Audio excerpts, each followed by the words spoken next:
It's you.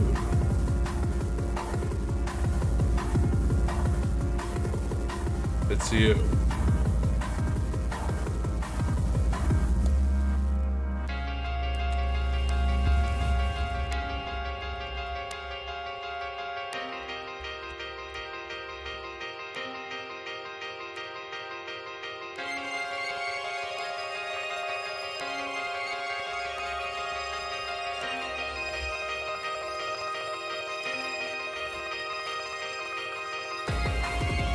Angsty Blue Rat. That's a new one.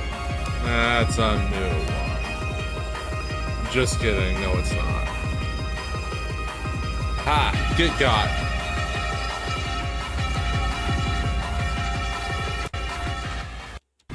Yeah, it's 15%. Okay, now it's at 5. Angsty Blue Rat, though. That's a new one. Good one. Blue. Yeah, I'm blue. You want to fight about it?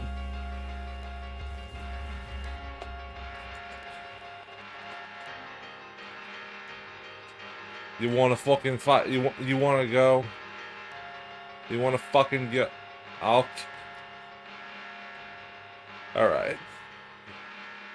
You strike me as having about as much punching power as a 6-year-old with a sock and bopper. Guys, this guy remembers what a sock and bopper is. He has his 401k fucking filled out or some shit.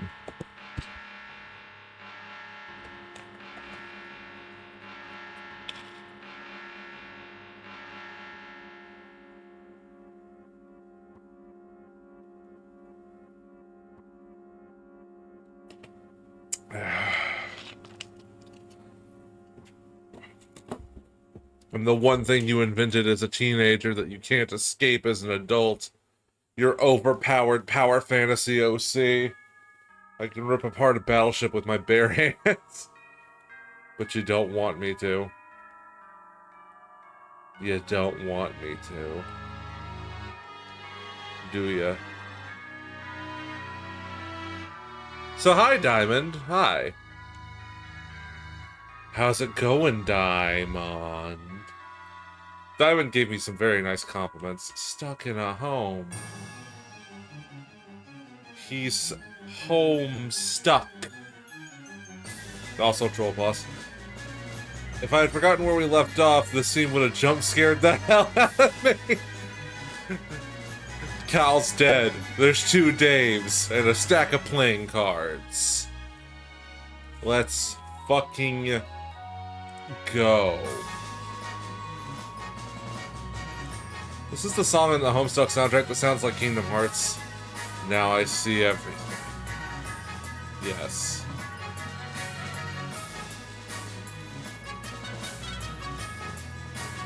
Hey. Sup. So Dave Sprite is a thing now. He fused with that dumb bird. Pachoo! This is stupid. Steals the horns. You can't. They're attached to my head. I dodged your pie. I'm about to get some dessert. Wait a minute. He's Homestuck because he was stuck in his home.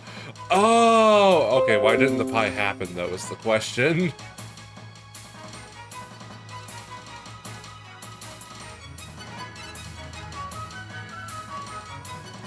What the hell?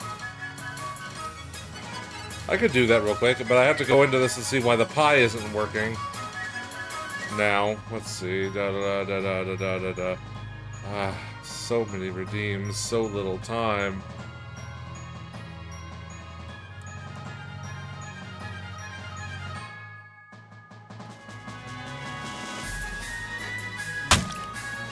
Okay, it's working, it's just not working.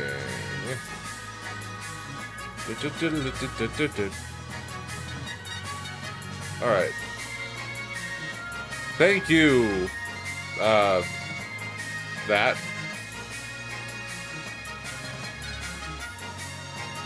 Where did the pirate... Okay, there it is.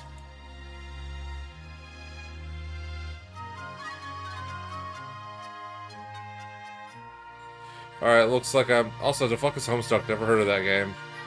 Hello, average Final Fantasy citizens persona. I am your teenage, overpowered OC that could tear a battleship in half. That ain't gonna stop me. Alright, let me restart the VTubing software. Blah. Blah, huge bitch.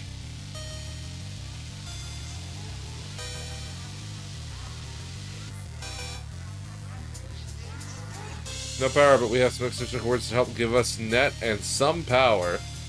Nice. Alright, so Diamond, you remember how John got this here jetpack, right? A troll helped him get it. Dang, dog, my OCs now are overpowered childhood personas that could rip a battleship in half. Hop off my OCs, featuring Jackalope from My Chemical Romance. You wish. I am a fucking AFI kid, motherfucker. MCI is pretty good too, though. I ain't gonna pretend that I ain't cringe. To pretend I ain't cringe is to be cringier than cringe. Alright, let's see here.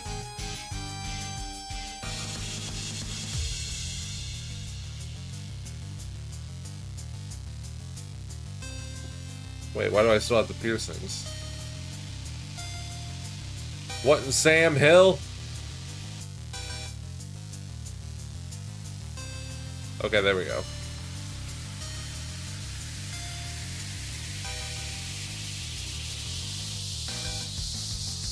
There we go.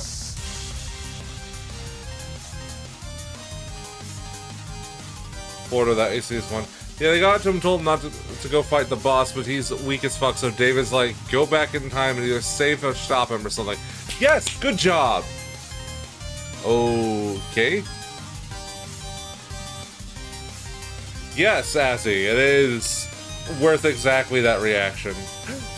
Yay, pets.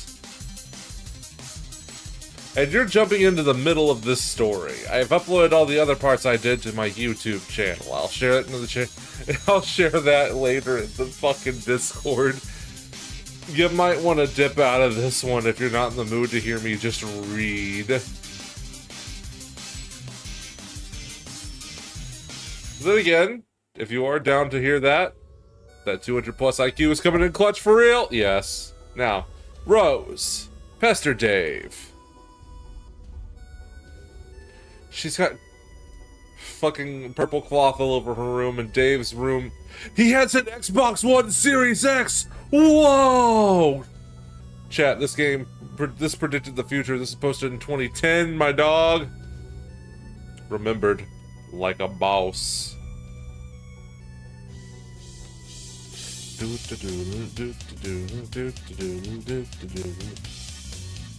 Strider, I need you to do me a favor. Can you take a capture of my bedroom and send me the file? For no reason in particular. He's not answering. Yeah, he's pretty tied up right now. Can you hassle him via Spurb and tell him to talk to me? Bob him on the head with a puppet or something? No, he made me promise not to bug him while I'm asleep.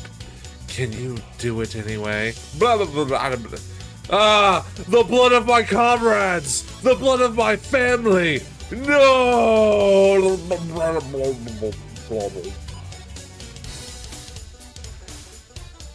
But he'll find a way to be clever and make me punch myself in the face again! Did he tell you what I wrote on the walls? Wait. What? Looks blue raspberry flavored. Actually, you're right. Ah, the blood still isn't turning on. Yes, it is. As you typed it. As you typed it. You bundle up your knittings into a cozy nest. You aren't all that tired, though. It's hard to imagine falling asleep without the luxury of Harley's narcolepsy. Blastberry blood. Yes. Future Dream Rose. Cease to exist. Meow.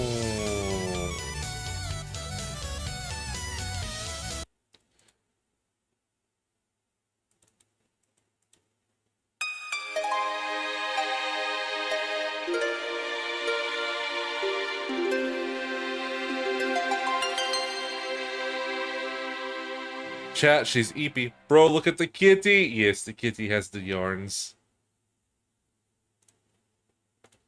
Dave Sprite. Troll GC. Turntech Godhead began trolling Gallows Calibrator. You don't talk to John anymore. He's an impressionable doofus. Your plan didn't work. I mean, it did, but then suddenly, it didn't. So you might as well quit trying. Bro got some banana pudding, piece of brownie, and some carrot cake. Man, Ryan's over there living it up. He's touching snakes and otters, and now he's got all these fucking, like, desserts and shit. I will throttle you. I need a dessert. I need a dessert right now. God, I would just fucking kill for something sweet. Yeah, I set up my own joke. What are you gonna do about it? Throttle the pet. Hold him upside down. You smell like orange creamsicles. What? I'm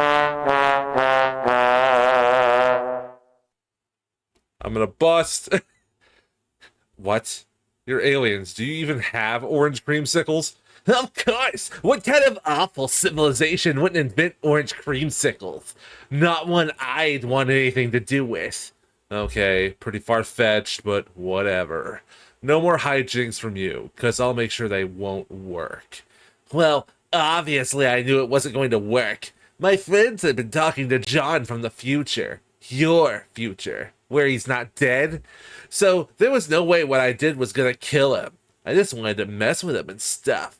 I don't think you're following. You did kill him, sort of. Then I went back in time to stop him. Yeah, I guess there was a chance something like that might happen. Alright, but did you guess that by trolling John to his grave and making me splinter us off into an alt timeline, that you are basically complicit in making our timeline go the way it was supposed to all along, where future me is now helping Dave, and we just keep playing, and our actions ultimately lead to the trouble you're all in now, thus leading you all to troll us incompetently. No, I didn't think of that. Yeah, see, none of you ever thinks of anything. Who's in charge of timeline management here? I gotta give him the business. She doesn't want to talk to any of you, and has misgivings about this whole thing. Not all of us are that enthusiastic about trolling you guys, and the ones who are sorta suck at it.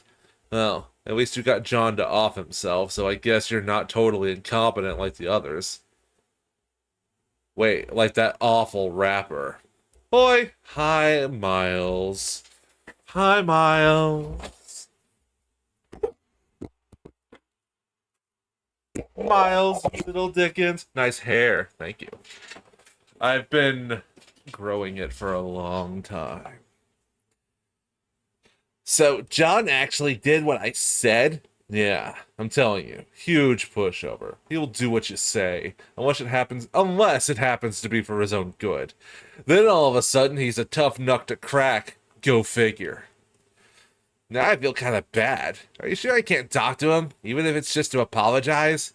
Would that be okay with you, Sir Brave Knight? Edge pause. Yeah. Yeah, that's fine, I guess. No more coy bullshit antics, though. Not even, like, an idiotic angry winking emote. Or what? You're gonna hunt me down through time? Oh no. Winky face. Yeah. Hold on.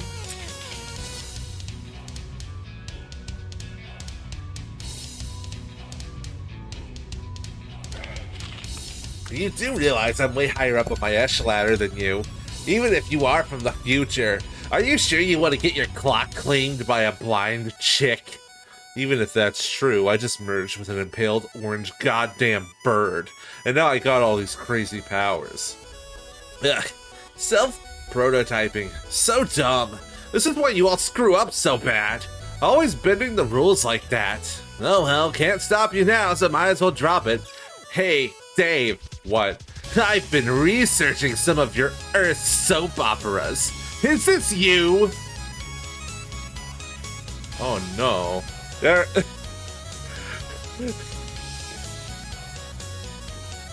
Oh, gee, it's fuck, no. Why would that breathtaking douche remind you of me at all? But he has a fiery personality, sort of brash and impetuous, and in your face, like fire itself.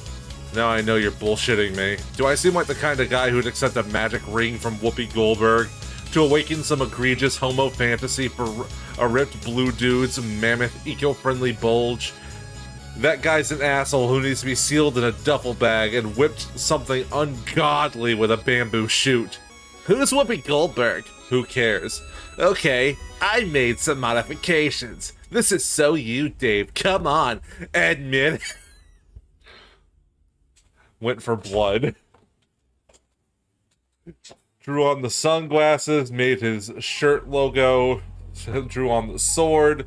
That's Dave. Okay, yeah, that pretty much is fucking spot on. You're actually a pretty good troll. As long as you don't buck John, I guess that's all there is to say on the matter. Thanks, Dave. To be fair, I'm sure every one of us wishes we thought of future self-prototyping first, so you're really not all that terrible. Aw, this one's kinda cute, but I can't forgive killing John, not gonna lie. Now excuse the kitty one, though. You'll get to her. Also, she didn't mean to! She didn't think John was that dumb! You know, just to be blunt. Dave Sprite, chill with Dave. Who are you talking to? Just telling a troll to step off. Okay, cool. So now that you're a sprite, do you know everything about the game? Well, I know a lot anyway. Cause I'm from the fucking future. But yeah, I know more stuff now. Like, things meant specifically for sprites to clue players in on. But packaged in these, like, I guess riddles? I'm supposed to be cagey about it, but I don't really feel like it. Ask me anything. Go ahead. I'll give you a straight answer. Alright, here goes. Why are we so fucking awesome? That's the best fucking question anybody ever asked. Yeah. So, is everything cool with this John business? Is he gonna be okay? That's up to him. If he decides to wise up and listen to us. If not, then we just bail everyone out again. Okay. Ha! Straight answer. Can't remember who GC is. Terezi. I'd say hop off my goat, but you're so right. Poor John. John got the spirit. That's John in a nutshell. He ain't too smart, but he got the spirit. Ah, Rezi. All that gear you picked up should let you breeze through the first couple gates, even at low level. Later, you unlock the ability to bring your sprite down with you. And, well, take care of shit together. Till then, I guess just mess around and let Jade build up or whatever. I'll go kill some time, maybe draw some comics. Like what? I don't know. What's the last one you did? I was in the middle of the Nacho Party arc. Oh yeah, I gave up on that halfway through. Yeah, that was sort of the plan. Making a 10-part story about nachos was always a bullshit idea. Let's do some brainstorming later. Blow everyone's minds. Yeah, sure. Hey, is the swapping between the reverb and back doing anything for anyone else, or should I just have these two have the same voice as a joke? Bump. Meanwhile, hundreds of pages ago, you open the package. It's unironically helping. Nice. There's something suspicious inside. Something suspiciously dirty and smelly. It is a stuffed bunny, much like the one held hostage briefly by Malkovich's Cyrus, the Virus, while taunting hard luck protagonist Cameron Poe, and strikingly similar to the one scooped up from the soot of a burning Vegas strip by Cage's Poe, and offered to his daughter as a gesture of symbolic ba-ba-da-ba-ba-da-ba-ba-da-ba. Also, there's a note from your best bro Dave. So, hey, since it's your B-Day, I've already read this. Ah, he's remembering the good times. Reconsider.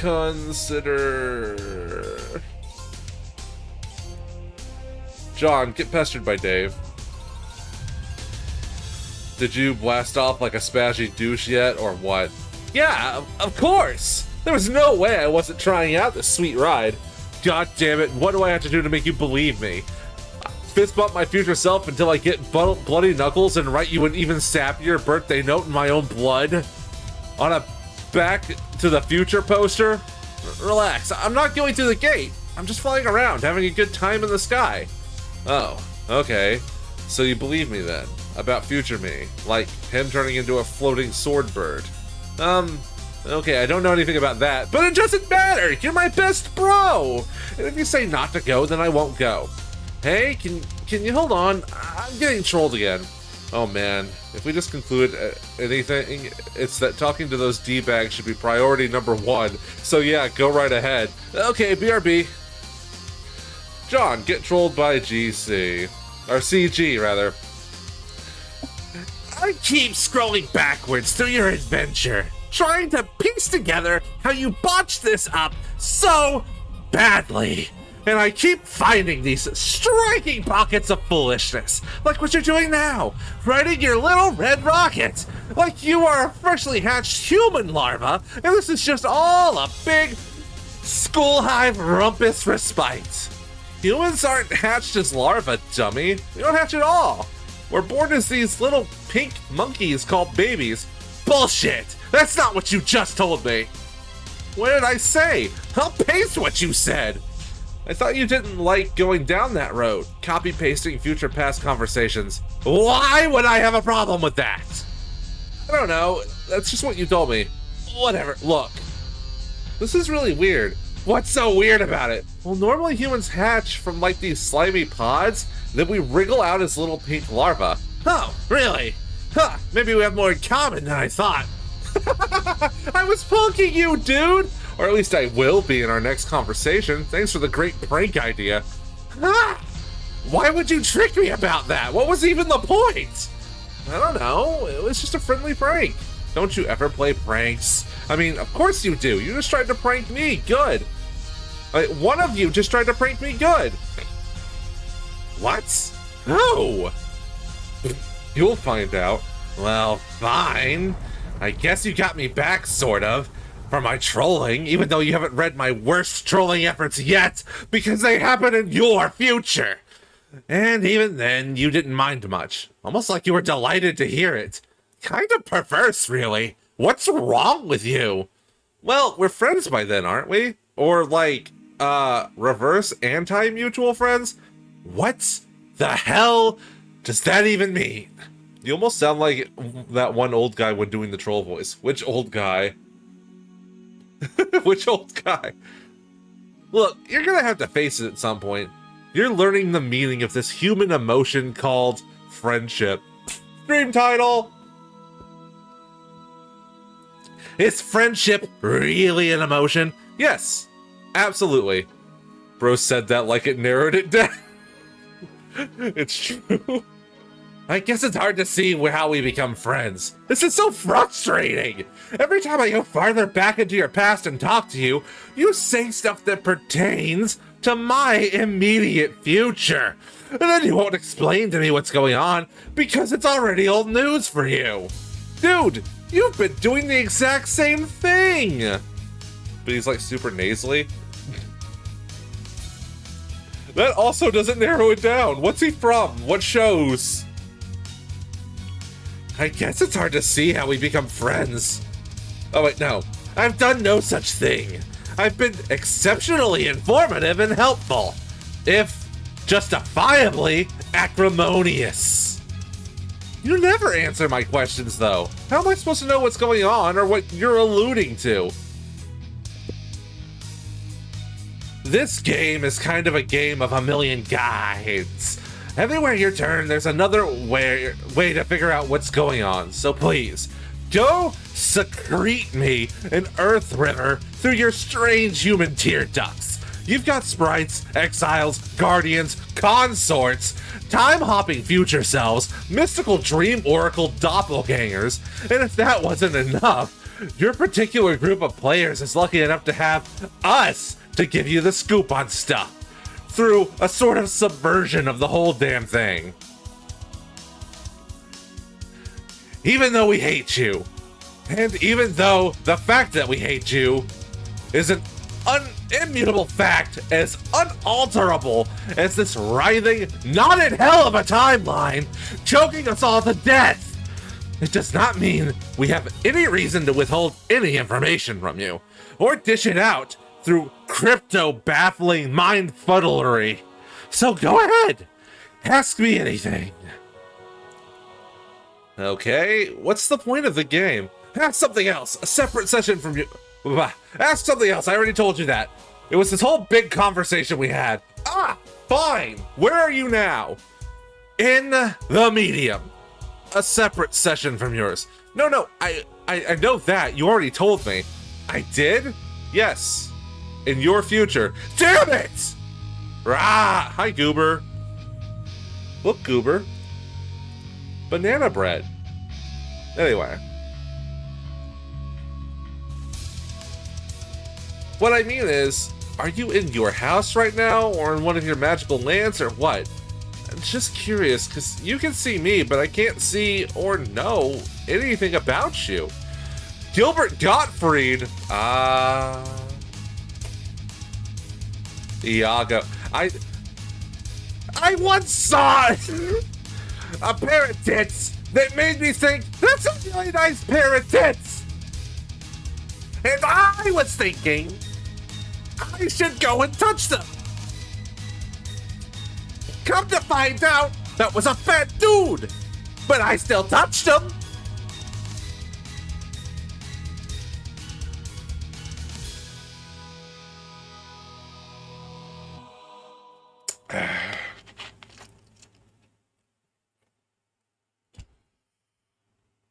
What? You're so close. Thank you. I never expected to. But your mic peaked? Of course my mic peaked! You have to scream to be Gilbert Gottfried! He screams everything he says! This isn't a professional microphone. I wish it was. But it's not!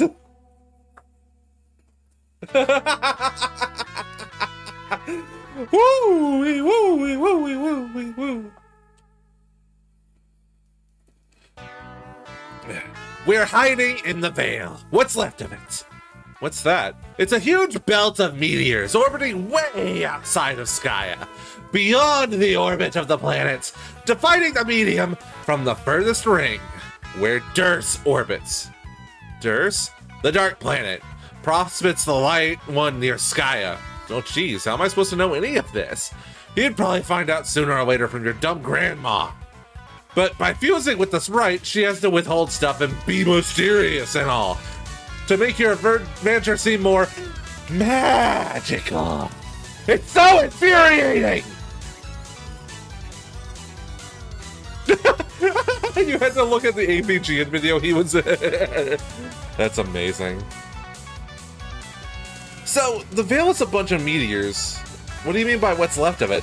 Okay, there comes a time when black inevitably beats white. On the battlefield in the center of Skya, the White King is captured or killed or something, and that's when the reckoning starts. Okay? The rulers of Durs, the Black King and Queen, get the power to send the Veil towards Skya to destroy it. That kind of starts your big countdown when shit gets serious. What the hell am I watching? Homestuck! So, then it's up to us to save it? Yeah, you have that long to kill the Black Queen and King and Skya itself sort of buys you some time by activating defense portals to catch some of the meteors. The threat gets bigger the longer you take, though. Smaller meteors come first and they get progressively bigger and bigger, and there's only so much of them Skya can absorb for you. Bonk! Yeah, so my cousin Frank died and was cremated. As per his last request, his remains are put in a beer stein so he could be Frank in Stein. Oh! Okay, but it sounds like we got plenty of time before that happens, right? That's just it! You don't. Ordinarily you would, but your reckoning starts much sooner. Because of some dumb things you've done, you completely blew it and already have no chance of winning anymore. Which ordinarily would be fine, just another bunch of losers that fail at this game. It's what you do later that causes so much more trouble than that. And now we have to deal with it too. Oh no. What is it? I already told you. It's inevitable and completely pointless to talk about anyway. Well, yeah, well, maybe you're wrong. Maybe there's something we can still do to stop it. If you just help us, I'm not wrong. It's all right here in front of me. You fuck up royally. End of story. Okay, well, we'll see about that, Mr. Sour Bulge. Hey, aren't you kind of uncomfortable sitting in a meteor? Are you all huddled in a crater or something? No. There's all kinds of crazy shit in the Veil. A lot of these meteors are kind of like big seeds. Seeds? I don't think I have enough processing power to understand this. Well, you are coming in on the 7th hour of it, technically speaking. What kind of crazy shit is there? Stuff like buildings, facilities, labs and stuff? Weird. Yeah, the Veil is kind of like neutral ground for the kingdoms, like our planets. Some places are used to genetically engineer soldiers and agents for the two sides, using genetic material from the exotic menagerie of chess pieces on the battlefield to help fuel the war and keep raising the stakes. It's a skill. I've struggled at first too, but now I'm starting to think like I'm stuck in home. The what? Yeah, you have to go through Homestuck start to finish to really understand it. Wow, I don't think I'm following this. John moment. Yeah, no shit! You'll find out when you get there, since you were in the Veil when we last talked. Anyway, that's more than enough info for you to think about, and be less stupid in time for conversations we've already had. I'm out of here. Okay, but wait, can you give a message to GC for me? Tell her nice try. What? Why would I give her a message for you? Do it yourself, I'm not a relay service. Oh, well, I thought you'd be cool with it since you asked me to give her a message for you last time, but whatever. I find that highly implausible. I'm not falling for any more of your human pranks. Nice try, John. Ha ha ha ha ha ha!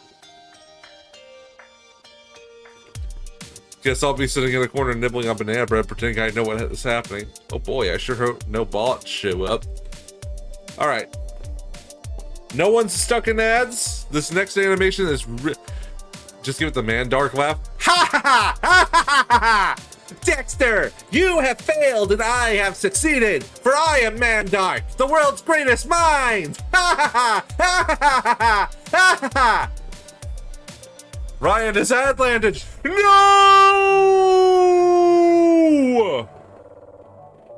No! No!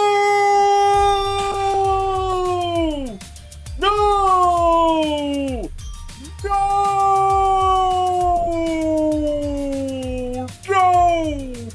No! Okay. It's just 50 seconds. Da, da, da, da.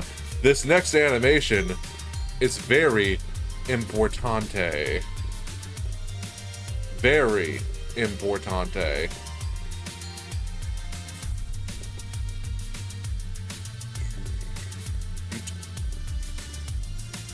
Return! Alright, Diamond, you're good? Let's do this. Ascend.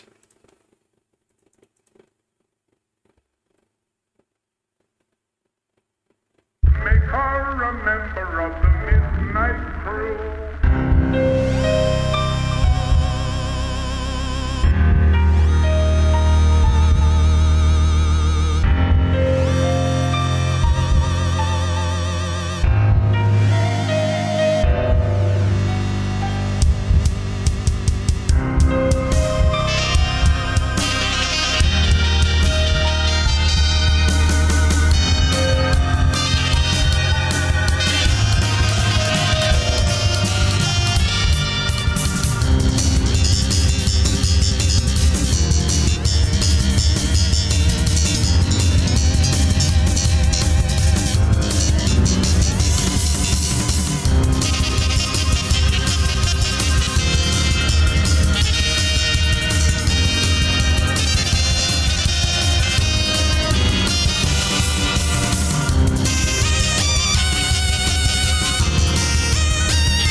Enjoy your lurk, Miles.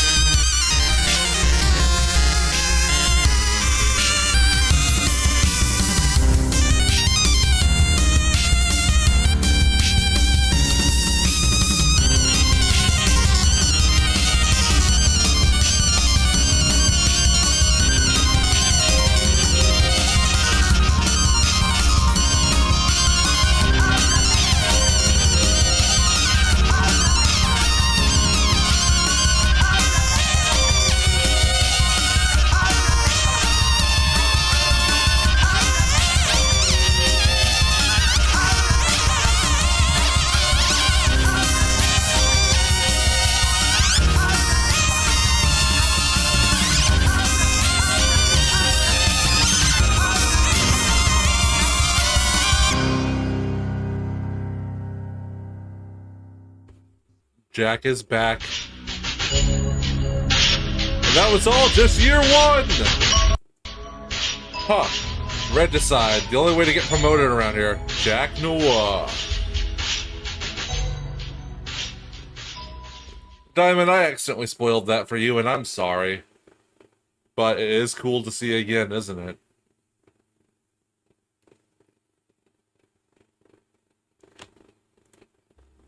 What an interesting fever dream. That's Homestuck. That was by Toby Fox. Let's go. Locate fourth wall. It's cool to see it both styles not go live. Plus, it was nice to see it in context. Yeah. Activate. AH. Engage in highly indulgent self-insertion into story. What? Oh, hell no. This is always such a terrible idea. Leave me alone. You really wish your side of the wall had an off switch. Which is to say, I really wish my side of the wall had an off switch. I'm still hungry. Banana bread. Then get food. Or starve! Damn, Ryan. Coming in hard. Yippee! Oh my god, you ate it so fast! I have pizza right now, then numb the pizza. Forget it.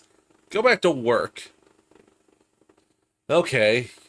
You're just gonna ask me to recap Homestuck, though. I don't know why you'd want me to sit here and watch me type. This is gonna be pretty long. Recap the first year of Homestuck. I'm not reading all that.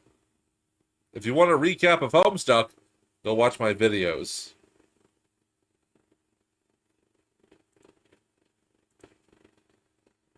I didn't read any of that. Do something less boring.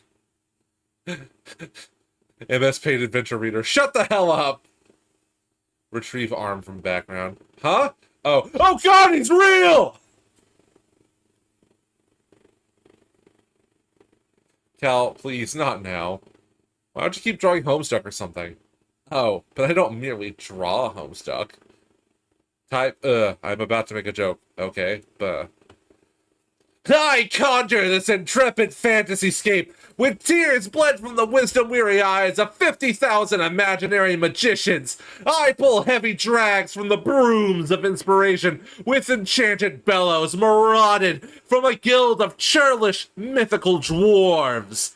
Vast, bulbous, riddle spiders push the silken strands of the pure whimsy through hideous abominable spinnerets, and it is with that which I weave this audacious cocoon of exquisite lies.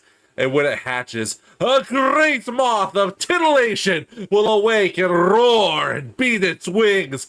With the powder settling down, will arrest the humors of an enormous, terrible old beggar, relaxing the vulturous, leathery vice grip he's fixed around your captive mind! Ah, that's where this gif is from. Okay. This is stupid. Stop being a wise ass and get drawing. Alright, it won't be that exciting to watch, though. I'll pull up Photoshop again. Here's the file I was using for the fourth wall. What do you want me to draw? Can you show us what's going on with John again? Sure. How about if I drag the content from one of the John files under the fourth wall layer so we can make a more graceful transition out of this ludicrous, highly disruptive self-insertion arc? Yeah, that sounds like a good idea.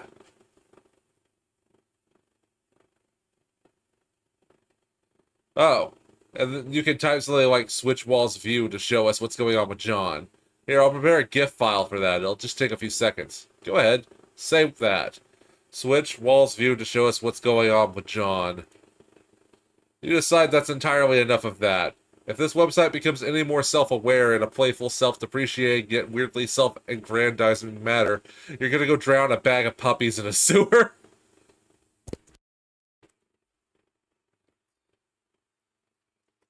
Ah, now we're back on track.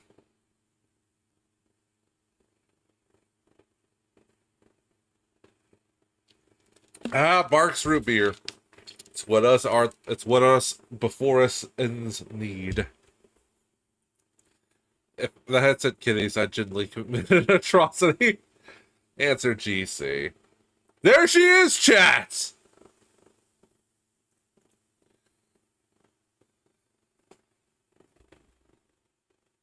The file loads for Lois map. What's this?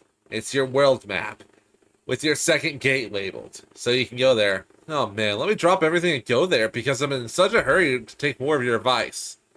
Barks root beer, because you deserve it. Based.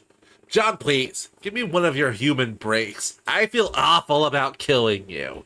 Even though technically you never even died, so I don't know what you're bitching about. Well, Dave said I did, and I believe him. That's because he and you are best pupa pals for life. Can't I be your pal too, John? Back on track. Geometry dash intensifies.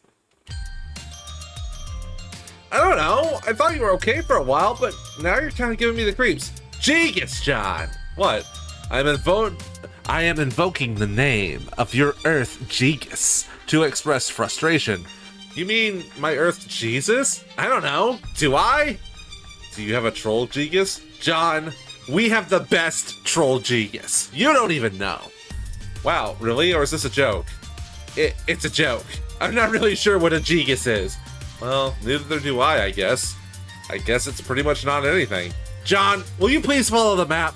Let me earn your trust. If you don't like what's around on the other side of the gate, you can just turn around. Okay, I'll take a look. Google Lois. Oh my god, it is Google Maps. John, here is your house. I cropped the world map for you so you can find where to go easily. Fly north. Also, hi, this is me.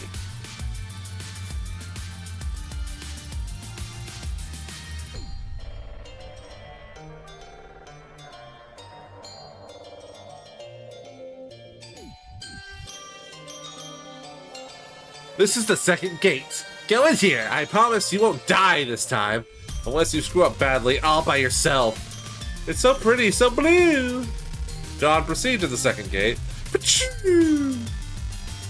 Enter. You spend the next 20 minutes staring at this image before you realize it's not a flash file. I wonder how many people that actually got when this came out. Phew. Hey, he's on Rose's world.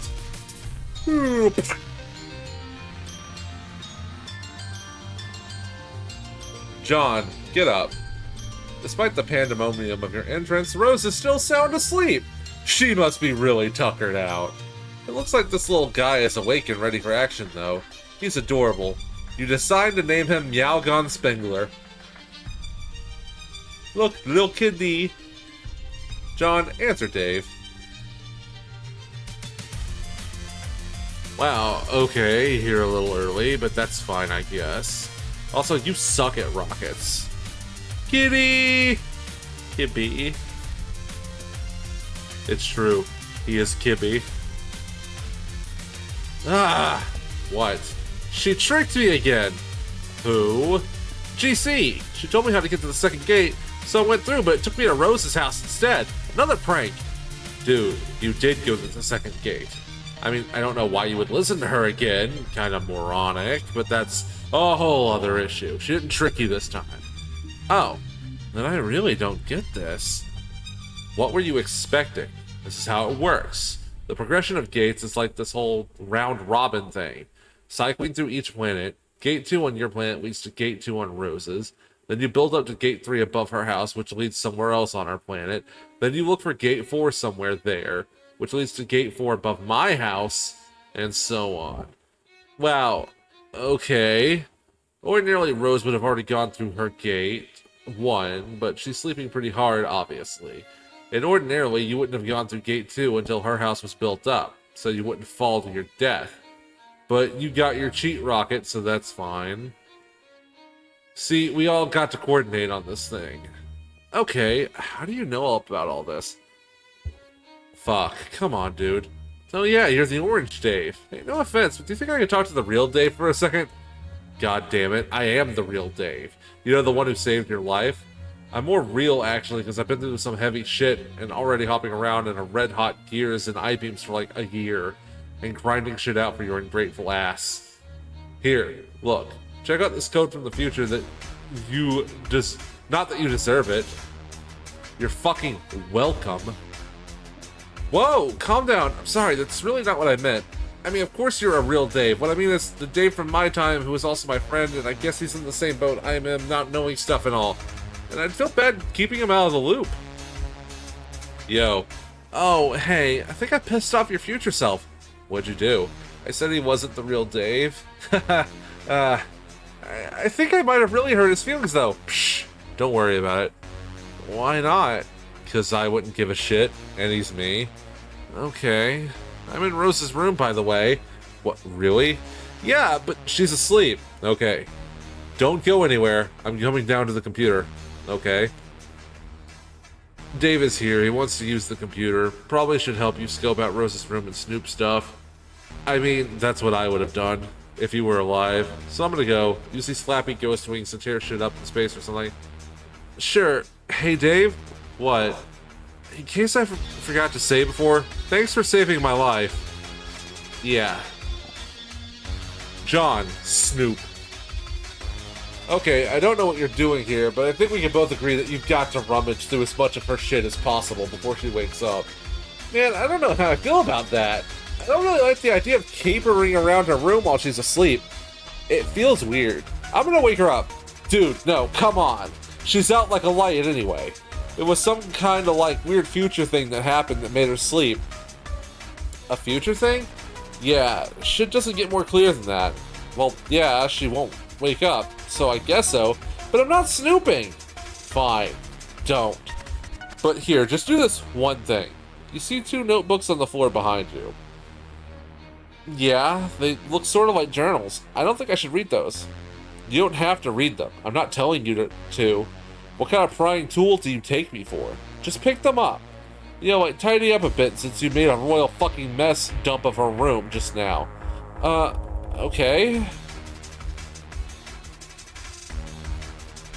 Now I need you to do something else, and this is important, like, for important game reasons and stuff. Take the card with the books are on, and flip it over, so you can see the code. Wait a minute, I see what you're trying to do. I won't tell you the code for Rose's books. Dude, you don't have to tell me the code. Just flip it over and let me know if there's a code there. That's all. Okay, I guess. Yeah, there's a code. Alright, cool. You can ditch the books now if you want. Maybe put them back on the floor so Rose doesn't think you were snooping. Seriously, you've got some grubby fingers, bro. Why don't you mind your own business there? What is even with you? Haha, Dave! I think all this laughing made me poop in my pants too hard. Isn't that your birthday package there? Oh, yeah, I think it might be. Maybe you should look at it. I don't think it counts as snooping since it's technically yours. Yeah, maybe. I wonder if she finished. She was so tight-lipped about the damn thing. I'm really curious. Dave, zoom in. What a bastard!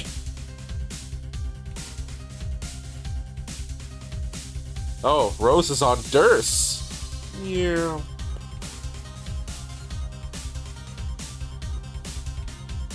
Oh, little cow's there. Yarn bonk.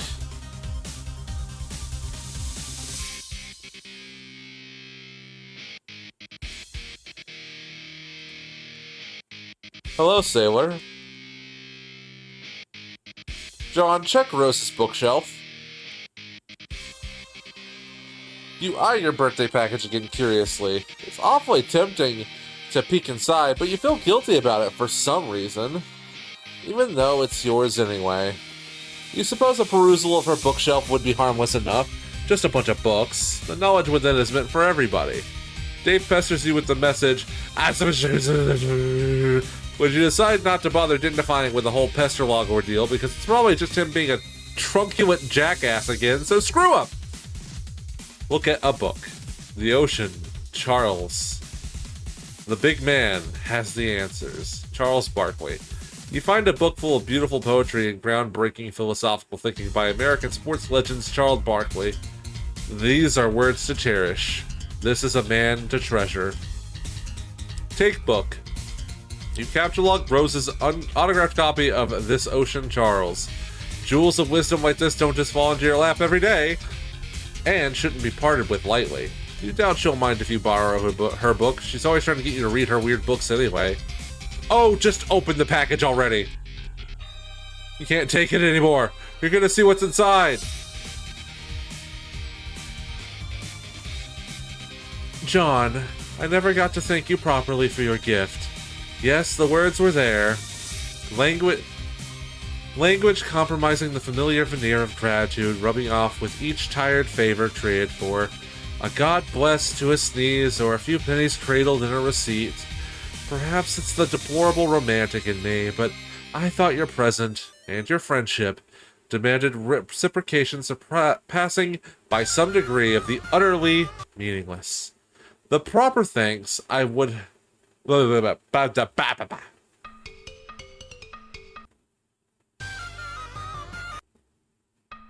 No. Give me something lighter.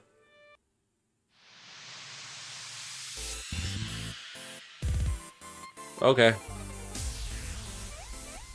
A proper thanks, I thought, would be a demonstration that your offering was not in vain. Yes, maybe some would take your suggested alternative to my gloomy preoccupations as a passive-aggressive jab, but I know you didn't mean it that way. In fact, I'm sure reading about it now is the first time the notion has even occurred to you. John, please stop rolling your eyes. The letter is down here. Ooh! The gift in this box is a resurrection.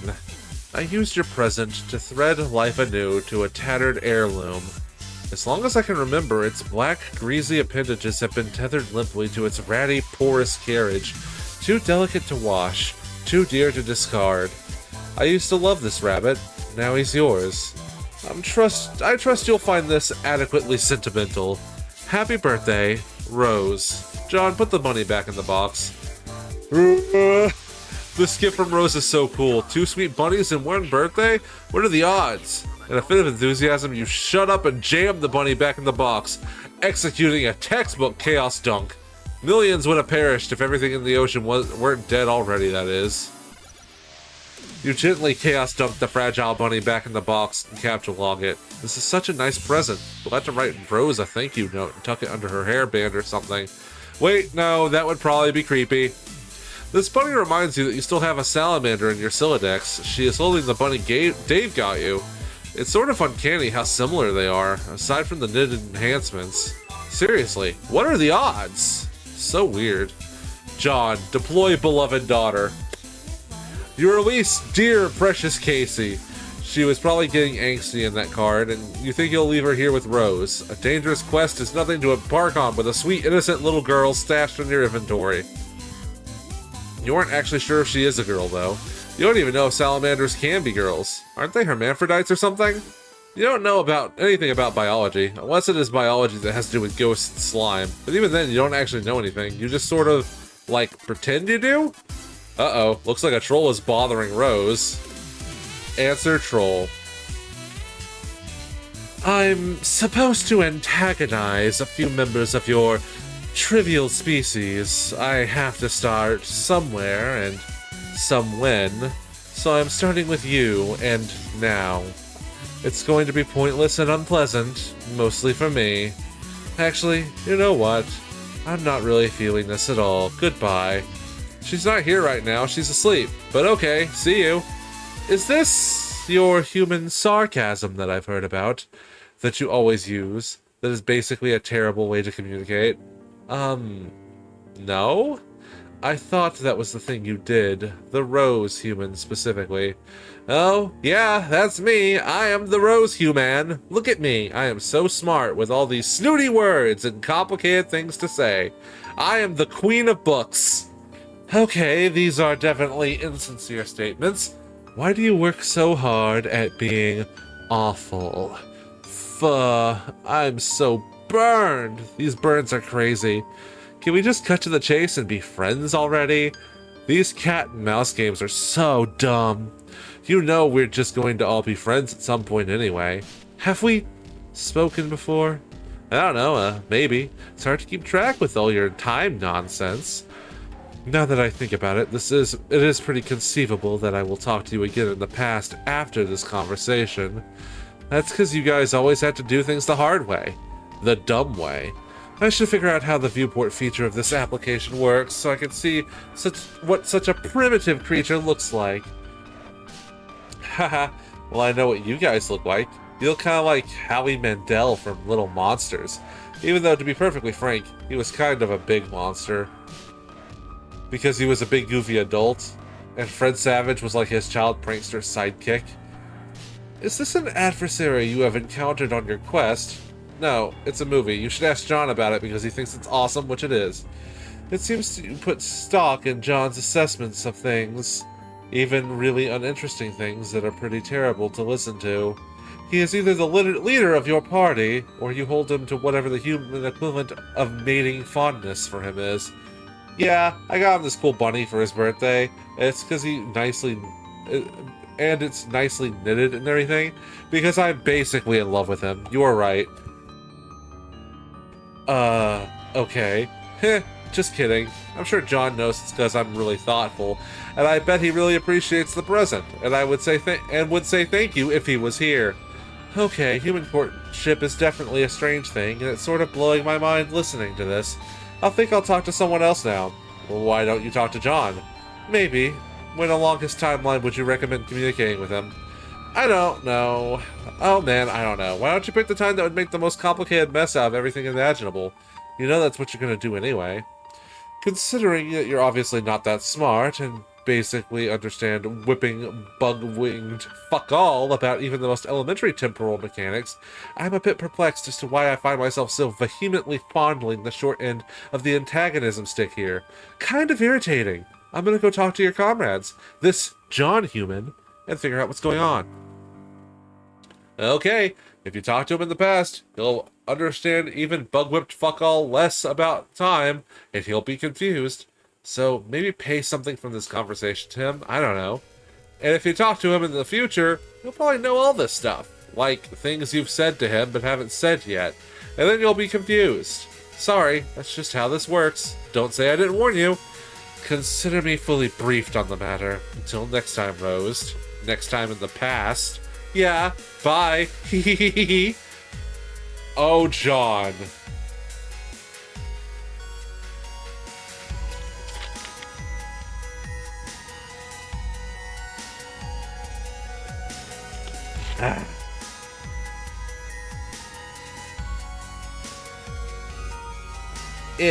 If you were not still too busy setting up the network, perhaps you could come by and show me how to activate the viewport. I am, in fact, too busy still setting it up. Whoa, here's an idea. Press F1. My keyboard is missing the F1 key. Lies. Don't bother me. I'm not in the mood. If I see just one more snarl of wires kind of jutting out and being tangled or whatever, I am going to perform some sort of athletic fucking somersault off the deep end and get a call from the president or some shit. So go away.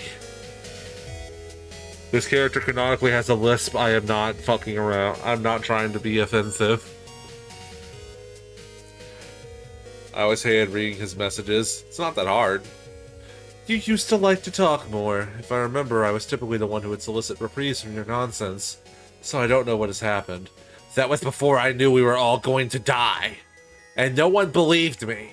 Now look at you all. All believing me suddenly. Uncanny. Then why are you doing this? Setting up these stations for us to get you all off my bulge about it. But I won't troll any of them personally. No way. Kind of juvenile. But you guys, go knock yourselves out. See the menu up top? Fiddle around with that till you open the viewport. I did fiddle with it, to no avail. Oh, it fucks with my brain a lot. If you can't figure out shit by your fucking self, then you don't belong near computers. Kind of like with registered sex offenders in schools. If you move to in your town and have to go to your neighbor's door and warn them how stupid you are, and give them a chance to hide all their innocent technology, and then vandalize your house.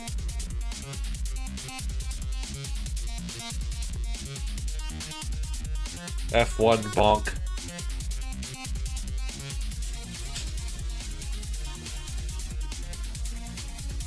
Rose and Dave, shut up and jam.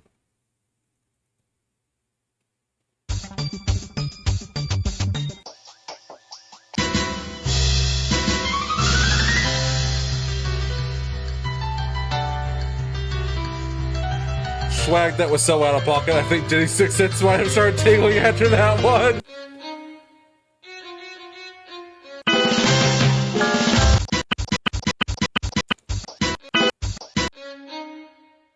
Dave shows you some of his sweet gear. Wow, he was so cool.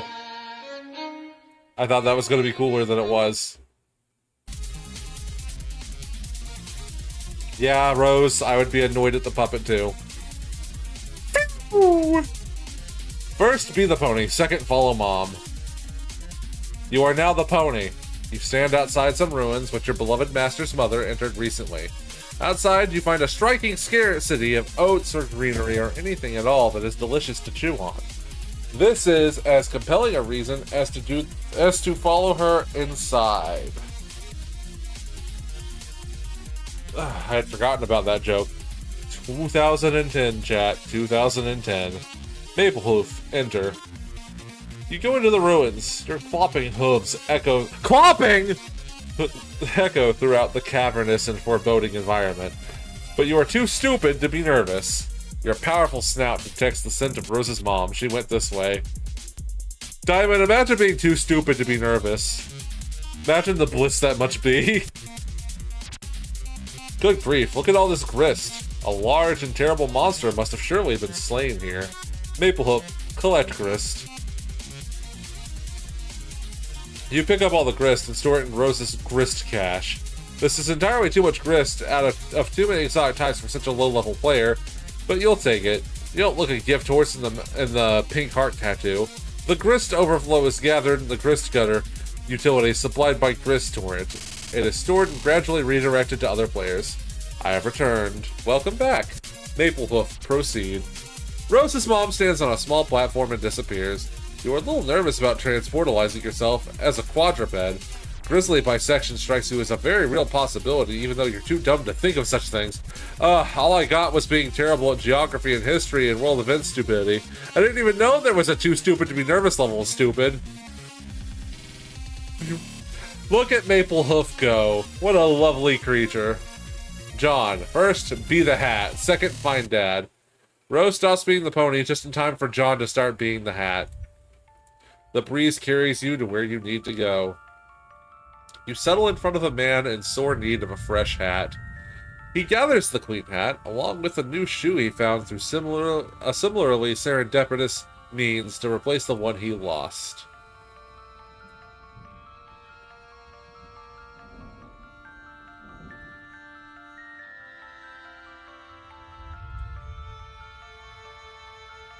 Steals the fedora. John, visit Rose's alchemitor. You decide to try out the code Dave Sprite gave you. Make item. This thing is huge and costs a fortune! 500,000 pieces of build grist, garnets, diamonds, and gold, and a single piece of quartz. There's no way you can make that, let alone wield it, even with your ghost gloves. Fear no anvil. Shrink it down. Blip. You use the Alchemider's scaling upgrade to reduce it to a more manageable and affordable size. You make the weapon Fear No Anvil. Pastor Dave Sprite. So, what is this? The thing that Code made? A really powerful hammer. How do you know? I thought you couldn't use hammers. I can't. Better be, though. Got it from a Hephaestus. Who's that? Really tough to kill, dude. You killed him for it? Nope. How'd you get it, then? Shenanigans. Okay. That looks sick? The art in this fucking goddamn shit is so good that you're surprised that it looks good. It is sick, though. Rose, check out Dave's computer. It seems you have a visitor. Boop. TA, fix GA's computer. There's nothing to fix. Just gotta open the viewport. It's easy.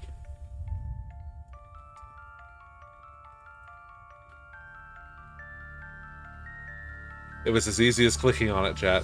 Bro, I want one for purposes. Killing nonstop! Someone has been using your Pester Chum account, and you somehow doubt the culprit was this young, upright amphibian presently throwing a fit! 4 tolerance tokens obtained. Ah, the things metaphor makes you say. Still not as wild as the things that fall in London makes you say. By the way, Drew, what do you think of the scar? The scar. Rose, go find John. You hurry to the door so you can catch John before he goes gallivanting off somewhere. But it seems your door is ajar. Funny, you don't recall leaving your door ajar. Even though it's sort of absurd for you to take note of such a thing, considering John recently left your room. Oh well, it doesn't matter. You will now proceed through this door uneventfully.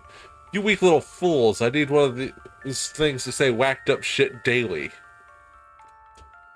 Ah! Bucket! Stalker must have stabbed Poss Warfare.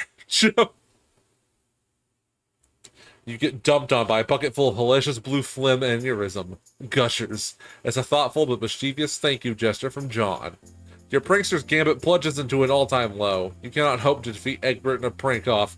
He is simply the best there is. Aw, look at little Casey fucking laughing her ass off. John, equip Trusty Rocket.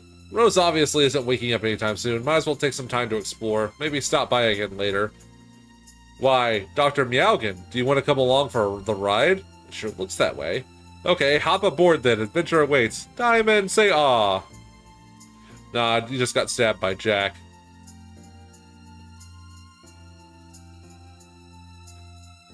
Jack me up. Aw, Kibby, it's so peak. Blast off. Cat on head on Jetpack Boy. Let's go! With fitting music, no less. Let's go. Where is he off to now? At least you have this little... At least you have this little fellow here to keep you company. You will name him Viceroy Bubbles von Salamancer. Dave, be the puppet. You have no idea what the hell that means. But yeah, you can kiss that obnoxious puppet goodbye. Maybe now you can get a decent night's sleep. Whee!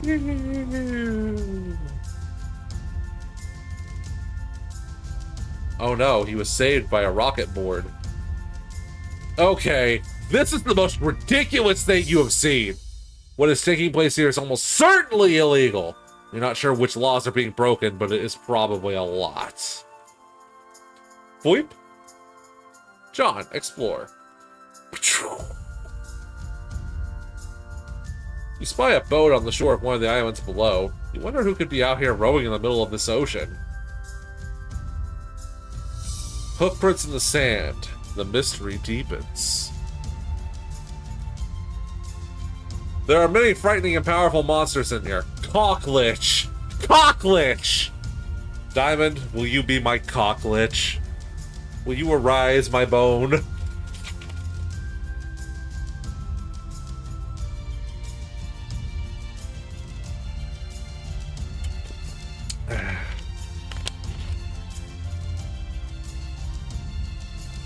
Aggress.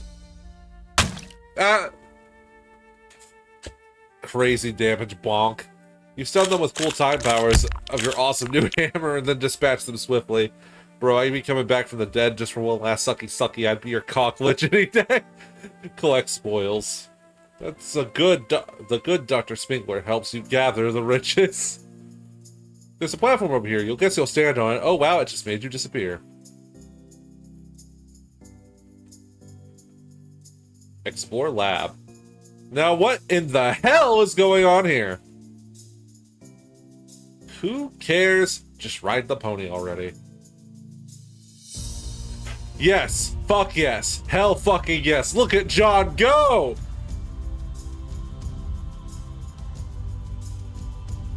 But seriously, what the hell is going on in here? But seriously, keep exploring. You find a sweet get-up. It's almost as if it was tailor-made for you. How weird would that be? Dang, his horse is kind of caked. I'm not gonna lie! No! Bad Diamond. Put it on. You equip the Junior Ectobiologist lab suit. Examine nearby station. Now what in the hell is going on here? Of course it's obvious what's going on here. It's another one of these 4 modern house-shaped terminal thingies. Yes, good Diamond. Cake. AR, resist urge to ride bro's rocket board. You fail to resist the urge. You start thrashing up stunts, something uncanny brutal on your quest for mad justice, yo. You get this way rude municipality under control. Shit is basically flying off the hook. It's like shit wants nothing to do with that hook. The hook filed for divorce from that shit and is now seeking custody of the hook and the shit's 2 kids. Papa fucking wee-wee. These hops are unreal. Shit this frequent should be illegal. It probably is, but you don't care. PM. Prepare to depart from the battlefield. You have traveled to Prospect's moon to board a shuttle headed for the battlefield where you will seek the counsel of the White King. Oh no! You have unwittingly been trailed by the nefarious courtyard droll from Durst. Check PM's pocket. You pilfer the White Queen's ring. Depart. None the wiser, you board the shuttle. Next stop, Skya. You receive an incoming message from the Draconian dignitary. You tell him you've got the ring. He says good, bring it to him while he waits for an update from the hegemonic brute, who's been tracing the king's movements on the battlefield. He asks if you're still wearing that ridiculous outfit. He says you don't have to anymore, by orders of the Sovereign Slayer. You say you'd still rather wear the outfit. He's got nothing to say about that. Hi-ya! Clobber! Yeah, Jade, kick him! Kick him, Jade! Additional pummeling! Dead Grandpa Smackdown! Sweet catch. It's too late, she's gone. You'll have to remember to deliver it later somehow. The best way to remind yourself that you're carrying a ring is to put it on your finger. Of course that was just an imaginary transformation, since the ring doesn't work on humans. It's fun to pretend, though. It's clobbering time. Meanwhile, in a timeless expanse, somewhere, a war-weary villain rules the eternal struggle between feuding royalty. The battlefield holds little promise for a peaceful life of a simple farmer. I've got 2 messages. One is from Blight.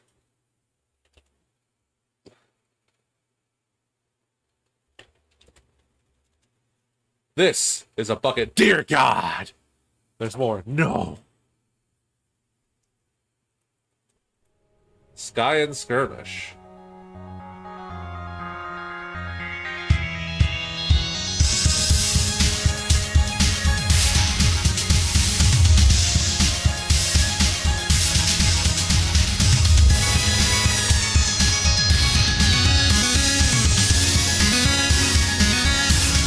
You're a good boy, Diamond.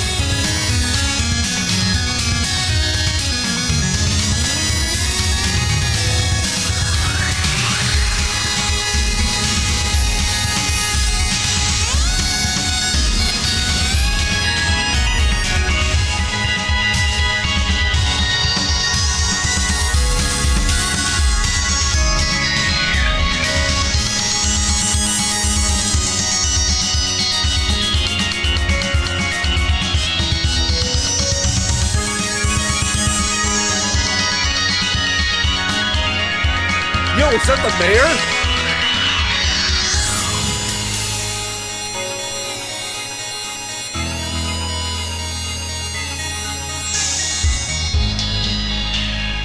Uh-oh.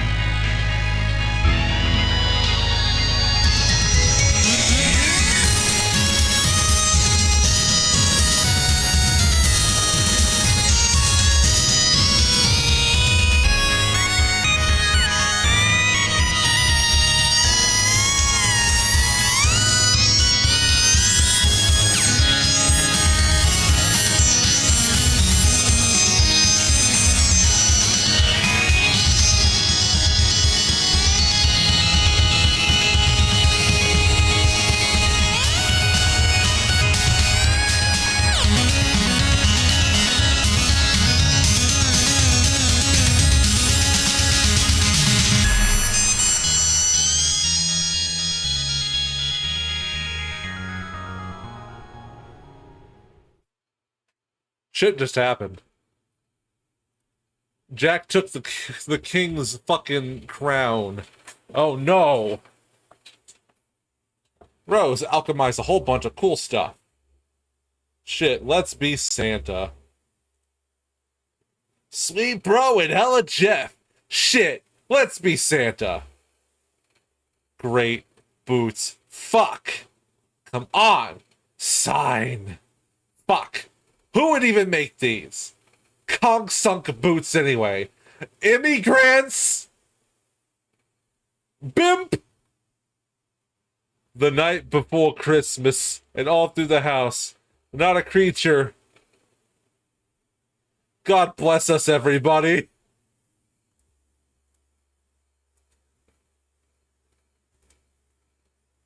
I'm just gonna let what just happened sit in the water a little. Oh, no. Okay, I gotta interrupt everything to send Diamond something. And Diamond, I want you to react in chat, not in DMs. Dave was cooking with that one. Gave you food poisoning, too. Rose, combine hub and laptop. Hub top. That one was pretty obvious. I swear I get closer to retinal brain cancer every time Sweet Bro and Hella Jeff comes up. I shall return. I need a drink. Excellent. Combine bronzed vacuum and umbrella. You make the bronzed vacuum umbrella. Useless, but you're still getting warmed up. Combine salamander and eldritch plush. Snorlax women! Yes. You make a huggable soft salamander plush. You award it to the Viceroy on account of good behavior. Soapy, I love it so hot. I am freaking.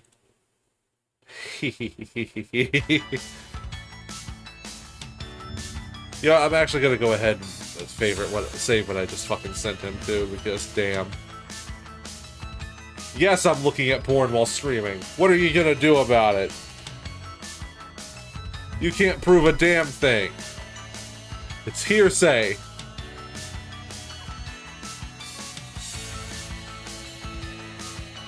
I am freaking enjoying you. Soapy, I love it, so hot. I was trying to be more like her every day. Combine ink bottle and gushers. Fruit gushers. Bodacious black liquid sorrow. You make a bodacious black liquid sorrow gushers. Another Crocker nightmare rears its ugly head. The ink reverses the healing properties of the blue phlegm. These are pure poison. I'm gonna tell Papa Twitch. Papa Twitch sounds really dirty. Combine hub top and hairband. You make the hub top band, a convenient hands-free computing device. Combine magnetic W in a bottle of vodka. Magnetic vodka. In addition to having high alcohol content, the liquid inside appears to have magnetic properties. You guess this could be useful? Combine wizard statue with a ball of yarn. Silk. You make a ball of silken wizard beard yarn with magical properties. It has magical properties because it is made of a wizard. You can maybe make something with magical properties that is more useful than this. You're dirty. I am.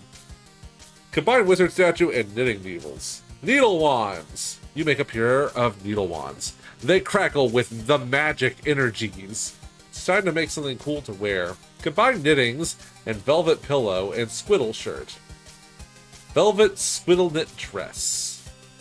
Combine needle wands and grimoire. Thorns of Ooglegoth. You make the Thorns of Ooglegoth. The needles seem to shiver with the dark desires of the Deep One. Any sane adventurer would cast these instruments of the occult into the furthest ring and forget they ever existed.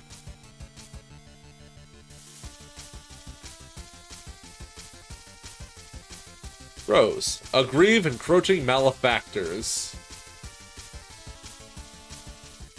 She's such a bad bitch, though. Welcome to the party, motherfuckers. Yeah! Jade. Build. You take advantage of Dave's nap to make some architectural headway on his building. You're really proud of your floor plan. It is so cool. Wait, this kind of goes hard.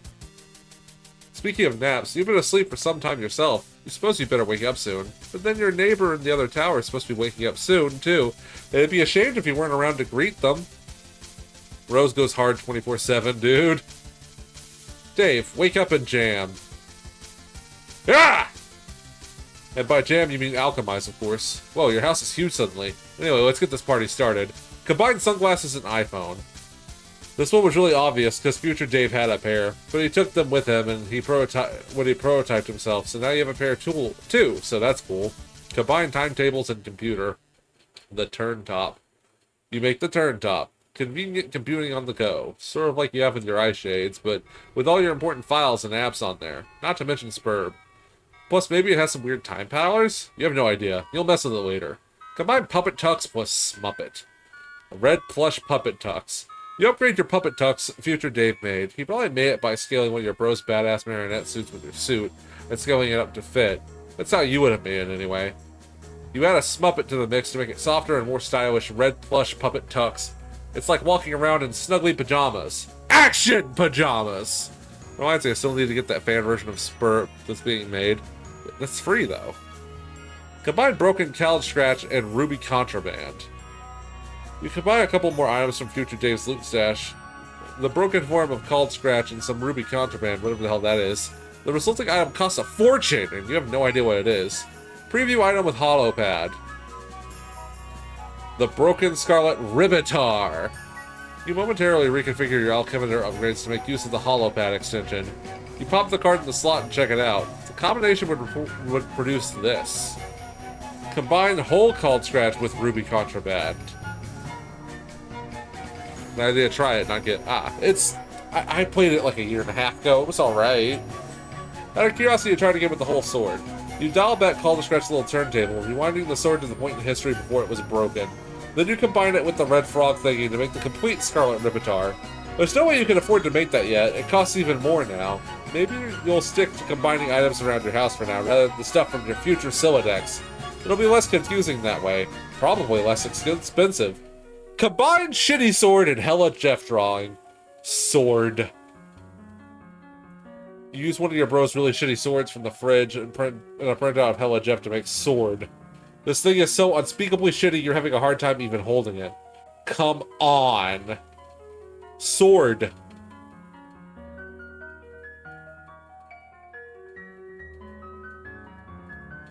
Combine Snoop Dogg photo and mini AC and Call to Scratch. Snoop Dogg Snow Cone Machete. You made the Snoop Dogg Snow Cone Machete. When foes drop it like it's hot, just turn up the blizzizzle nozzle so they can chillax for rizzle. Strongest weapon ever. Combine Skateboard and Hella Jeff Drawing. Unreal Air. You make the Unreal Air. And there it goes! It is ridiculous the kind of air this thing is getting. Dude, come get the ruler out. Yeah, it's not coming back. Hold up, chat. Let me use the washroom and make myself a drink real quick. But wait, I think I have that exact snow cone maker. That machete is really high. True. Alright, I'm gonna wait for Diamond.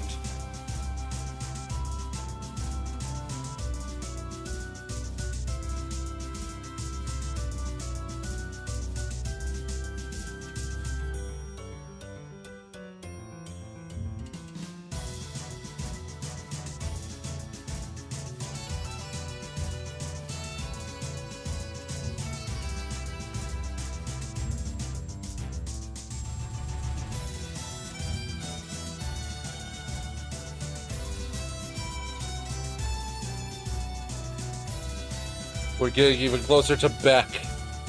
Yeah.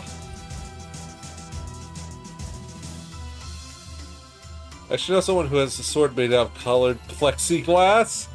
That sounds horrible. Imagine someone breaking that off on you. You die from plexiglass poisoning.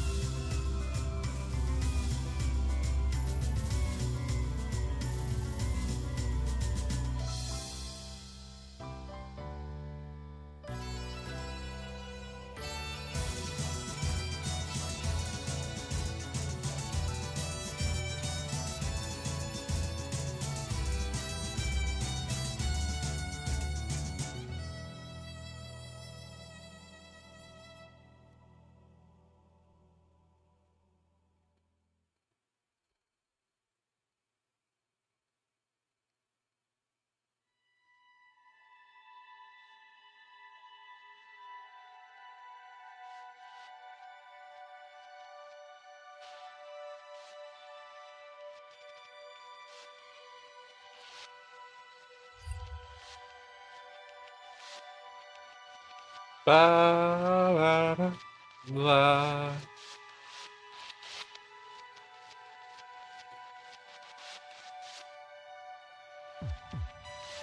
You know, I have voice mod now, and I imagine that me turning it on would be really annoying. So guess what we're going to be doing?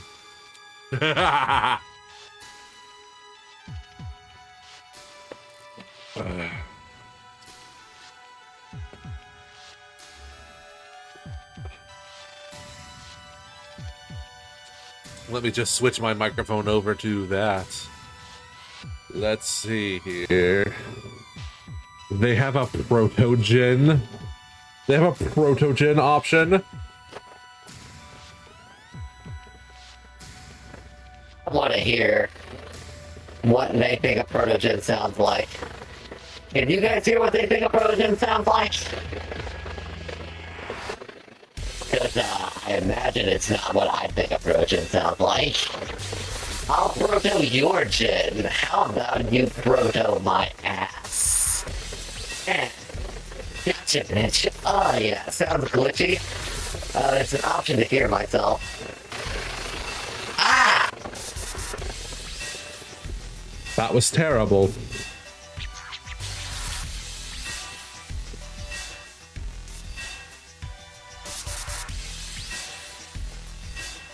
That was like a pro-gen with a broken voice box? True. I will gen your proto. Whoop. This is Brute. This one is Brute that needs repairs. Yes, this is one Brute that needs repair. That's what I've read in it.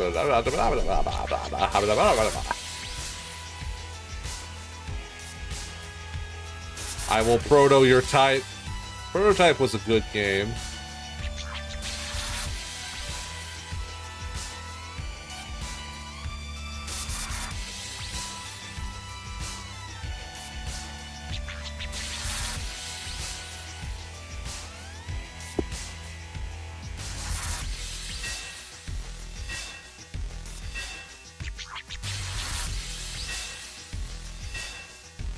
But what if I just fucking stab you? That would probably do the trick, actually, yeah.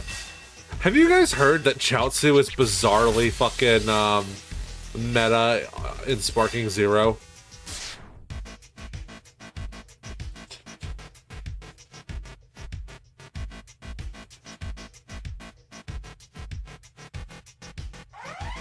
I'll type your gym and proto your proto.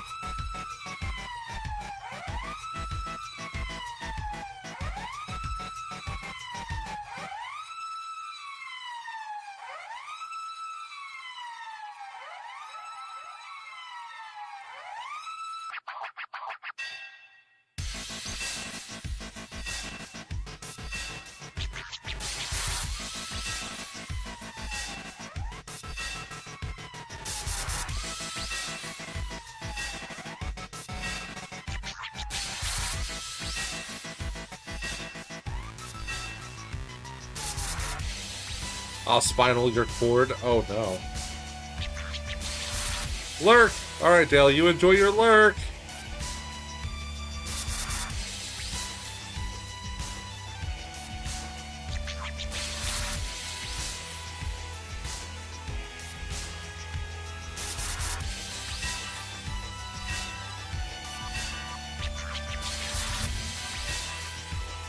Blood! Ah, bah, bah, bah, bah, bah, bah.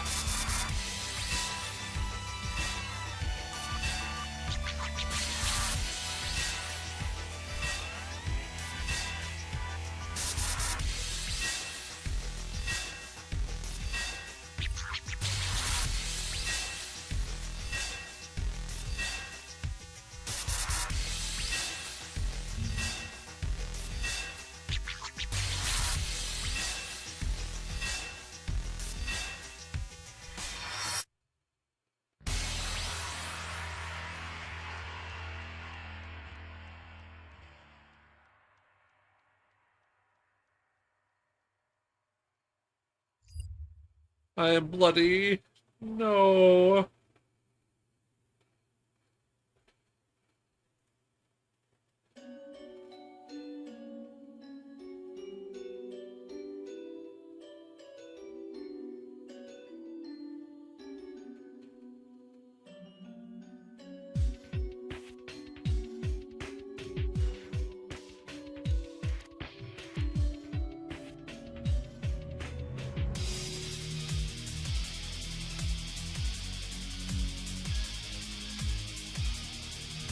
Uh, wah, wah, uh, bah, bah.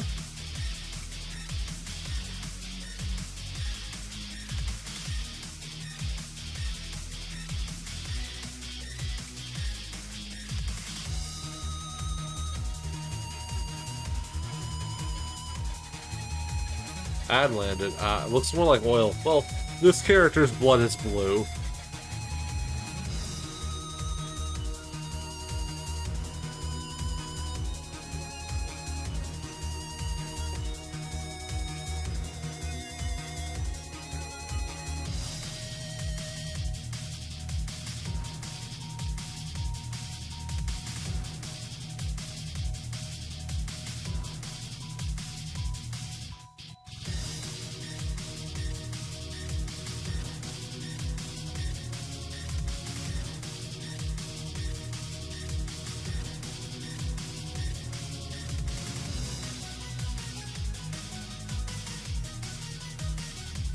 Proto-gen blood. Yes, it's electric slime.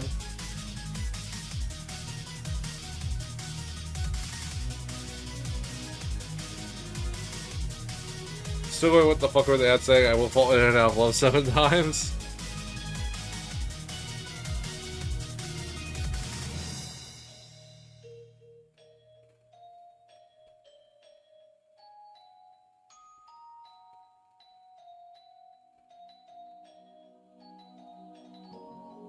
Audible yawn. I can't go on without Diamond. He's the reason I started the entire fucking read through. I wish I could, but I can't.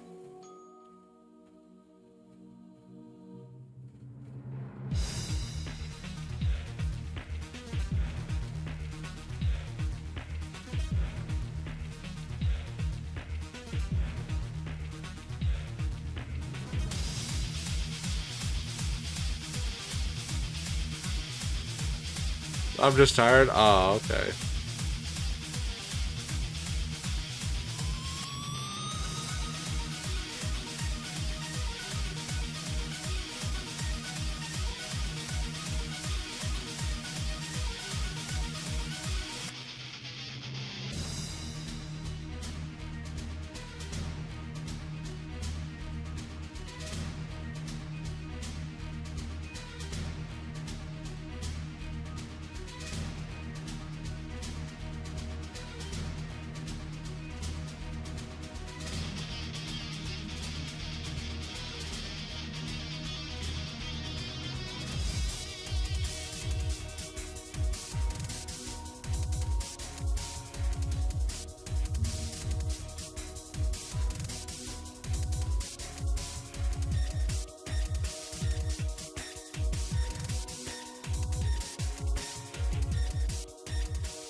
Oh, gee, sure is boring around here. My boy!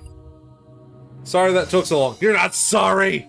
You have to apologize to everyone in here! I'm kidding. You're good. You're good. We will now continue. Meow, meow, meow, meow, meow. Meow, meow, meow, meow, meow, meow, meow. Meow, meow, meow, meow. This is the song of me soothing Diamond. You make unreal air. It's going, going, and gone. Make another one. Combine. You just make another one. You quickly stash it in the card so it can't escape from above. Meow, meow, meow. Combine Game Bro magazine and timetables. Vintage Game Bro. You turn back the clock and make a vintage Game Bro. You think you can remember this one from your bro stash? It's a classic. That song was pretty soothing. Consider me soothed. Combine Batarang and Midnight Crew poster. Sudarangs.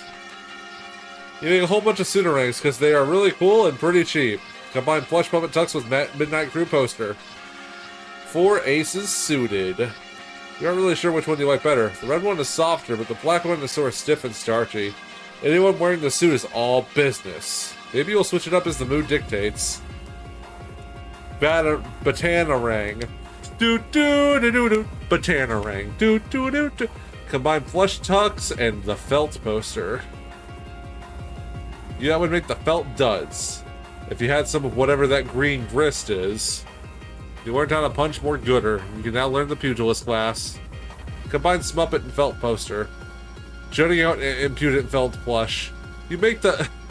You do an acrobatic fucking pirouette off the handle and into his heart, and he into yours. Combine Dead Things in Amber and Smuppet. You make a foam mutant Smuppet encased in amber. Now we're getting somewhere. Combine Dead Things in Amber, cross Smuppet. For the sake of science, you cross-combine them instead of and combine them, and you make an amber mutant Smuppet abomination. So cool. Now this is how you make shit work. Egbert and Lalonde should be taking notes. Me. Thanks, I guess. Combine Fetus in a Jar and Mr. T puppet. You make a foam fetal Mr. T in a jar. Another back-breaking victory for science. You're looking pretty chill with your new freak show entourage. The underlings all look kind of put off by it, though. You're kind of weirding them out. Look at this salamander here, just like... What the What the fuck? What the fuck is going on over there? What it... Ah. Fuck. Fuck. What the actual fuck are you doing? Combine camera and capture lock card. Bro, that salamander looking kind of cock-ass. Capturoid camera. You make the Capturoid camera. You can use it to snap a ghost image of any object without capture logging it. It spits out a brand new capture log card every time. It could be a useful way to take a large inventory of anything you encounter without cluttering up your Sylladex. Also, for grabbing codes for stuff you couldn't ordinarily pick up. Take photo of self, snap. Take one of your patented ironic cool guy self-portraits. So cool. That's really all there is to say on the matter. He's totally rizzed by the Skibbity Ohio abomination. It totally goes gyat. Diamond translation, please. I'm tempted to have Azon timed down. I'm kidding, don't. Combine Fetus in a Jar and self-portrait photo. Dave's brain in a jar. That would apparently make Dave's brain in a jar. Gross. It costs a king's ransom, though, because of course the organ is virtually inimitatable. Doesn't stop you from capturoiding its hologram, though. Capturoid the hologram of your own brain. Okay, that's probably the weirdest thing you've ever done, but okay. Combine brain and Sweet Bro and Hella Jeff drawing and Capturoid camera. The Spogifier. The Spogifier. You made the Spogifier. Finally. Something useful. It costs you negative 1,000 units of artifact grist. Try it out. Snap. Bro, where'd you go? I was going to show you my chops. Aha, dude. Are those wings? Time to fly away to the sun, you fucking piece of garbage. Okay. The only thing that's left to do is watch that asshole fall. It looks like it automatically prints out a Sweet Bro and Hella Jeff comic in some way related to whatever you take a picture of.